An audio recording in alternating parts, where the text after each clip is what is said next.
నమస్తే అండి, welcome to my channel. నేను మీ ప్రియ. కార్తీక మాసం అంటేనే శివకేశవులిద్దరికీ చాలా ప్రీతికరమైన మాసం అని చెప్పుకుంటాం కదండి. శివకేశవులతో పాటు గౌరీ ప్రీతికరమైన మాసంగా మారుస్తాను అని సాక్షాత్తు పరమశివుడే చెప్పారండి. అలాగే ఈ కార్తీక మాసం అంటే లక్ష్మీదేవికి కూడా చాలా ఇష్టమైన మాసం అండి. కార్తీక మాసంలో మనం చేసే స్నానాలు, దానాలు, జపాలు, పూజలు ఇవన్నీ కూడా ఎన్నో రెట్ల ఫలితాన్ని కలిగిస్తాయి. మనం ఒక్కరోజు దీపం వెలిగిస్తేనే సంవత్సరం మొత్తం దీపం వెలిగించినంత పుణ్యం వస్తుందండి.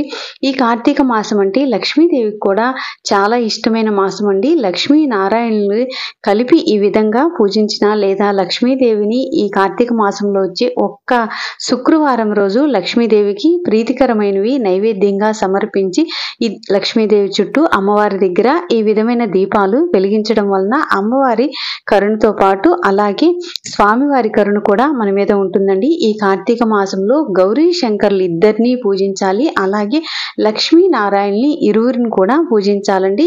ఈ వీడియోలో నేను లక్ష్మీ అమ్మవారిని ఎలా పూజించాలి అనేది వివరంగా చూపిస్తానండి.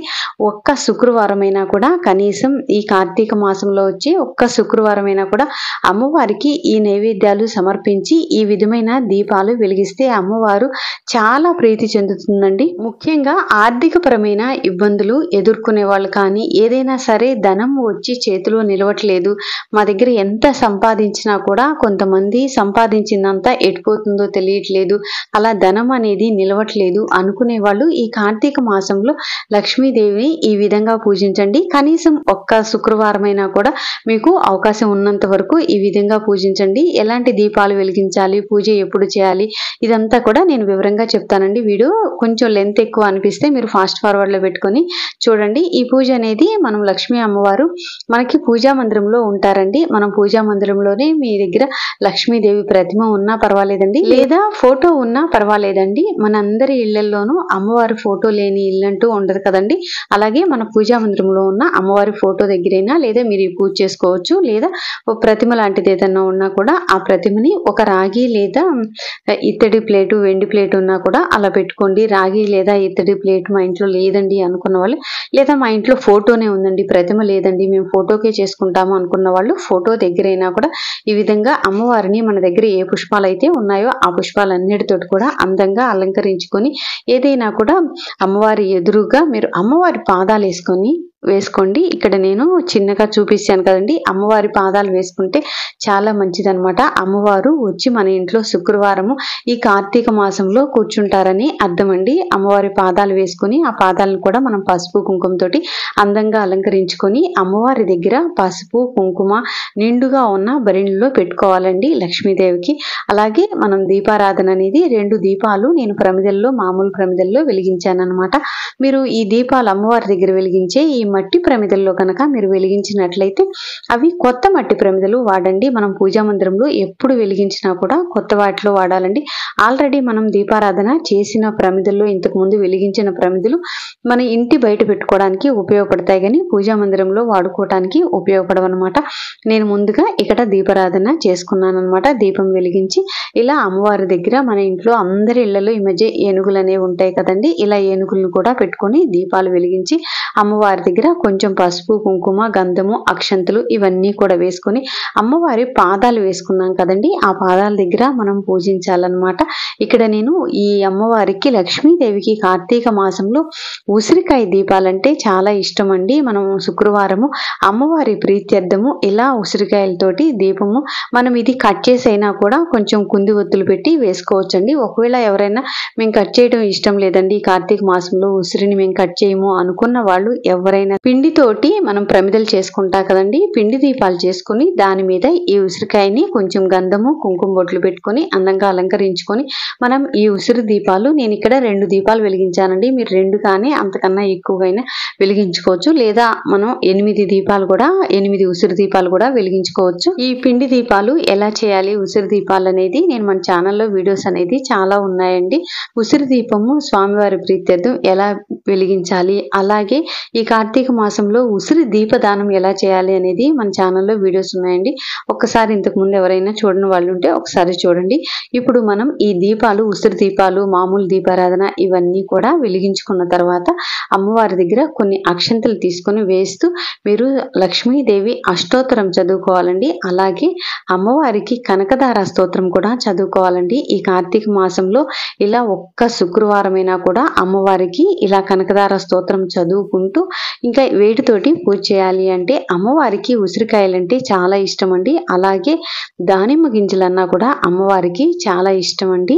అందుకని ముందుగా నేను ఇక్కడ అష్టోత్తరం చదువుకుంటూ అక్షంతలతోటి పూజ చేశాను. అమ్మవారి పాదాలు అనేది వేసుకున్నాం కదండి, మనం ఆ పాదాల దగ్గర అక్షంతలు వేస్తూ మనము అష్టోత్తరం చదువుకోవాలి. అలాగే ఇక్కడ మనం అమ్మవారికి దానిమ్మ గింజలన్నా కూడా చాలా ఇష్టం అండి. దానిమ్మ పళ్ళు అంటే చాలా ఇష్టం అన్నమాట. వాటితోటి మనము కనకదార స్తోత్రం చదువుకుంటూ మనము ఈ దానిమ్మకాయలు అనేది కొన్ని ఒలుచుకొని ఈ విధంగా గింజల్లాగా చేసుకొని మీరు కనకదార స్తోత్రం చదువుతున్నంతసేపు ఒక ప్లేట్ పెట్టుకొని ఆ ప్లేట్లో వేస్తూ మీరు పూజ చేసుకోండి. ఇవి ఇంతకు ముందు నైవేద్యంగా సమర్పించిన ఈ దానిమ్మ పళ్ళు అనేవి వాడకూడదండి.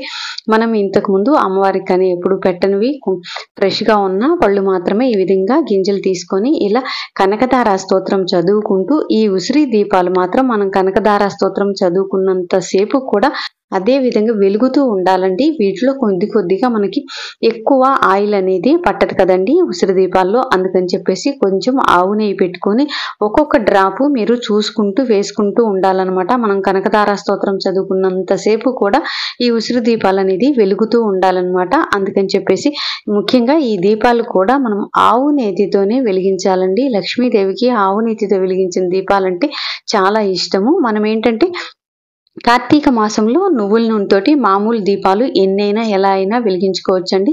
లక్ష్మీదేవి ప్రీత్యర్థం కానీ ఈ ఉసిరి దీపాలు వెలిగించేటప్పుడు మాత్రం ఆవు నెయ్యినే ఉపయోగించండి. అమ్మవారికి ఆవు నెయ్యితో వెలిగించిన దీపాలంటే చాలా ఇష్టం అండి. అందులోనూ ఉసిరి దీపాలన్నా కూడా అమ్మవారికి చాలా ఇష్టం అన్నమాట. అందువల్ల ఈ విధంగా ఉసిరి దీపాలు వెలిగించుకొని మనం కనకదార స్తోత్రము ఇలా దానిమ్మ పళ్ళతోటి ఇలా చదువుకుంటూ ఏదైనా ఒక శుక్రవారము చదువుకోవాలండి. ఈ పూజ మీరు ఏ సమయంలో చేసుకోవాలి అంటే తెల్లవారుజామున చేసుకోవచ్చండి. ఒకవేళ తెల్లవారుజామున శుక్రవారము తెల్లవారుజామున చేసుకోవచ్చు. శుక్రవారం తెల్లవారుజామున మాకు ఉదయాన్నే కుదరదండి అనుకున్న వాళ్ళు సాయంకాలం సమయంలో కూడా చేసుకోవచ్చండి. శుక్రవారము 6 నుంచి 8 మధ్యలో చేసుకోవచ్చు అనమాట. సాయంకాలం కూడా ఈ పూజ చేసుకోవచ్చు. మీరు ఈ విధంగా కనకదార స్తోత్రము, అమ్మవారి అష్టోత్తరము, ఇంకా స్వామివారి అష్టోత్తరం చదువుకున్నా కూడా చాలా మంచిదండి. మీకు అవకాశం ఉండి దొరికితే తులసి దళాలు కూడా అమ్మవారికి సమర్పించండి. నాకు ఇక్కడ తులసి దళాలు అనేది దొరకలేదండి, అందుకని చెప్పేసి నేను ఇక్కడ పెట్టలేదన్నమాట. ఇక్కడ మనం కనకదార స్తోత్రం కూడా చదువుకున్న తర్వాత మనం అమ్మవారికి తాంబూలం సమర్పించాలి. అలాగే అమ్మవారికి ఇక్కడ పూర్ణఫలమైన కొబ్బరికాయని ఇంకా మనం ఈరోజు ఏ నైవేద్యాలు సమర్పించాలంటే కొన్ని దానిమ్మ గింజలతోటి మనం కనకదార స్తోత్రం చదువుకున్నాం కదండి, అలాగే ఇక్కడ కొబ్బరికాయను కూడా కొట్టి కొన్ని దానిమ్మ గింజలు అనేది ఇలా అమ్మవారికి నైవేద్యంగా సమర్పించి వీటితో పాటు అమ్మవారికి ఇష్టమైన ఈ ఉసిరికాయలను కూడా అమ్మవారికి నైవేద్యంగా సమర్పించాలండి. అమ్మవారి దగ్గర ఈ ఉసిరికాయలు అనేది మీరు ఇలా 5 కానీ 9 కానీ ఈ ఉసిరికాయలు అనేది అమ్మవారి దగ్గర పెట్టుకుంటే చాలా మంచిదండి. అమ్మవారికి చాలా ఇష్టం అన్నమాట. ఉసిరి అంటేనే అమ్మవారికి చాలా ఇష్టం. మరి అలాంటి ఈ ఉసిరి దీపాలు వెలిగించుకోవడం కానీ కనకదార స్తోత్రం చదువుకోవడం కానీ ఇలా ఉసిరికాయలు అనేది ఇలా నైవేద్యంగా అమ్మవారి దగ్గర సమర్పించి ఇవన్నీ కూడా అమ్మవారికి నివేదన చేసిన తర్వాత మనం అమ్మవారికి హారతి ఇవ్వాలండి. ఇప్పుడు మనం కార్తీక మాసం అంతా కూడా ఉసిరి చెట్టు, ఉసిరికాయలు, ఉసిరి దీపాలు, అలాగే తులసి చెట్టు ఆరాధన వీటి చుట్టూనే తిరుగుతుంది కదండి. మరి లక్ష్మీదేవికి కూడా చాలా ఇష్టం అండి ఈ ఉసిరి దీపాలన్నా ఇష్టము, ఈ ఉసిరికాయలు ఇలా నైవేద్యంగా సమర్పించినా కూడా చాలా ఇష్టం అనమాట. అందువల్ల కార్తీక మాసంలో వచ్చి ఒక్క శుక్రవారమైనా కూడా అమ్మవారికి ఈ విధంగా ఉసిరి దీపాలతోటి వెలిగించి మనం కనకదార స్తోత్రం చదువుకున్నంతసేపు మనకేంటంటే ఈ ఉసిరి దీపాలు అనేది ఉంటే చాలండి. లేదా కొద్దిగా ఆవు నెయ్యి వేసుకొని మీరు పూజ అయినంత వరకు కూడా కొంచెంగా వేసుకోవాలండి. ఒక్కొక్క డ్రాప్ వేసుకోవాలి. ఉసిరికాయల మీద ఎక్కువ మనకి ఆవు నెయ్యి అనేది పట్టదు కదండి, అందుకని చెప్తున్నాను అనమాట. పదే అన్నిసార్లు చెప్తున్నది అందుకని.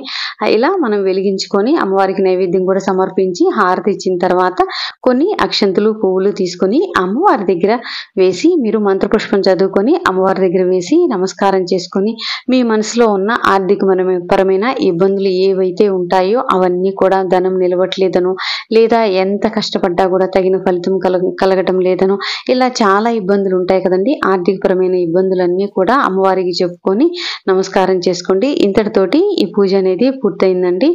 ఈ కార్తీక మాసంలో వచ్చి కనీసం ఒక్క శుక్రవారమైనా అమ్మవారికి ఈ విధంగా పూజ చేయండి. ఏమైనా డౌట్స్ ఉంటే మీరు కామెంట్ సెక్షన్లో కామెంట్ చేయండి.